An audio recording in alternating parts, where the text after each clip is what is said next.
क्या सचमुच परमात्मा के दर्शन किसी मंदिर, तीर्थ या किसी विशेष स्थान पर ही हो सकते हैं, या फिर वह हमारे इतने करीब हैं कि हम उन्हें देखते हुए भी पहचान नहीं पाते?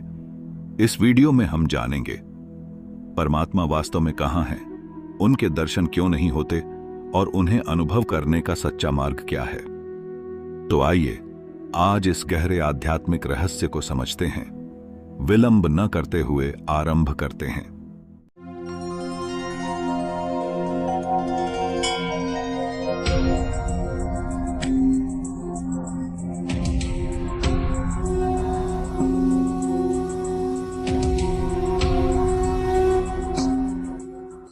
क्या आपने कभी सोचा है कि यदि परमात्मा वास्तव में हमारे चारों ओर मौजूद हैं, तो फिर हमें उनके दर्शन क्यों नहीं होते?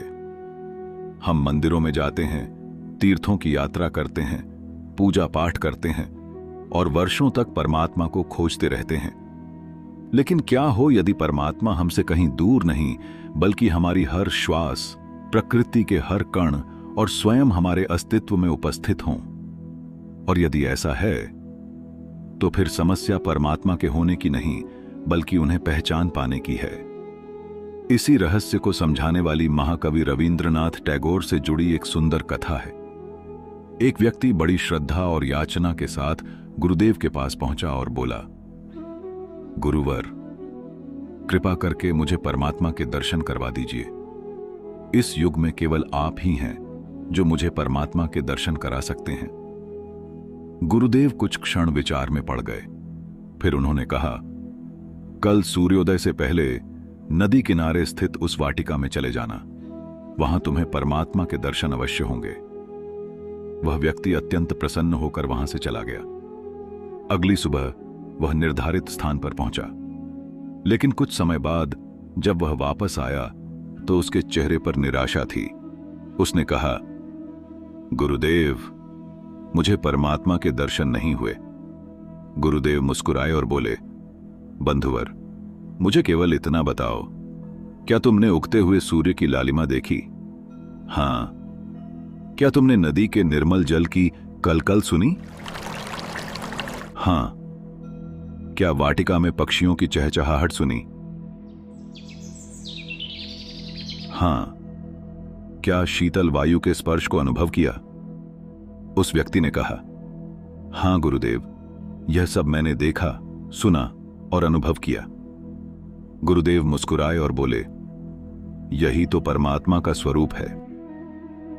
परमात्मा हमेशा किसी प्रतिमा या किसी एक आकार में दिखाई दें, यह आवश्यक नहीं। वह सूर्य की लालिमा में है, नदी की धारा में है, पक्षियों के स्वर में है, हवा के स्पर्श में है। वह प्रकृति के कण कण में व्याप्त हैं। यही इस कथा का सबसे बड़ा संदेश है। परमात्मा को खोजने से पहले उन्हें पहचानना सीखना होगा। जब हम परमात्मा के बारे में सोचते हैं तो हमारा मन तुरंत दो भाग बना देता है। एक तरफ मैं और दूसरी तरफ वह। एक तरफ संसार और दूसरी तरफ परमात्मा। लेकिन विचार की यही प्रक्रिया हमें परमात्मा से दूर होने का भ्रम देती है। वास्तविकता यह है कि यह संपूर्ण संसार उसी परम सत्ता का विस्तार है। जिस प्रकार मकड़ी अपने भीतर से जाला निकालकर फैलाती है, उसी प्रकार यह संपूर्ण सृष्टि परमात्मा से ही प्रकट होकर उसी में व्याप्त है। इसलिए परमात्मा अस्तित्व से अलग कोई वस्तु नहीं है। परमात्मा ही अस्तित्व है और अस्तित्व ही परमात्मा है। फिर प्रश्न उठता है कि यदि प्रकृति और अस्तित्व ही परमात्मा है, तो परमात्मा शब्द की आवश्यकता क्यों है? क्योंकि प्रकृति कहने पर हमारे भीतर कोई विशेष भाव उत्पन्न नहीं होता, लेकिन परमात्मा कहते ही हृदय में श्रद्धा जागती है, मन झंकृत हो उठता है, प्राणों में एक दिव्य भाव उत्पन्न होता है। परमात्मा शब्द हमें केवल संसार नहीं दिखाता, बल्कि उसके पीछे छिपी चेतना, करुणा और दिव्यता का स्मरण कराता है। एक और अद्भुत बात समझिए, कभी कभी केवल किसी की उपस्थिति ही बहुत कुछ कर देती है। प्रातः सूर्य उदित होता है, फूल खिलने लगते हैं, पक्षी चहचहाने लगते हैं, जीवन जाग उठता है। सूर्य प्रत्येक फूल को अलग अलग जाकर खिलाता नहीं है, उसकी उपस्थिति ही प्रकृति में परिवर्तन का कारण बनती है। इसी प्रकार परमात्मा की दिव्य उपस्थिति से यह संपूर्ण सृष्टि गतिमान है। हमारी श्वास चल रही है, हृदय धड़क रहा है, चेतना जाग रही है, प्रकृति निरंतर परिवर्तन कर रही है। अर्थात परमात्मा कोई दूर बैठे हुए दर्शक मात्र नहीं है, वह इस संपूर्ण अस्तित्व की आधारभूत सत्ता है। अब एक और जिज्ञासा उत्पन्न होती है, यदि परमात्मा सर्वत्र हैं, तो फिर उनके अवतार लेने की आवश्यकता क्यों पड़ती है?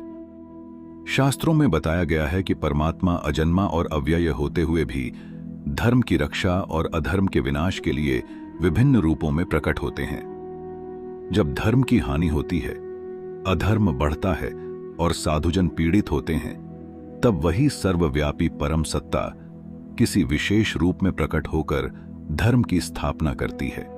अर्थात अवतार का भाव केवल कहीं ऊपर से नीचे उतरने का नहीं है।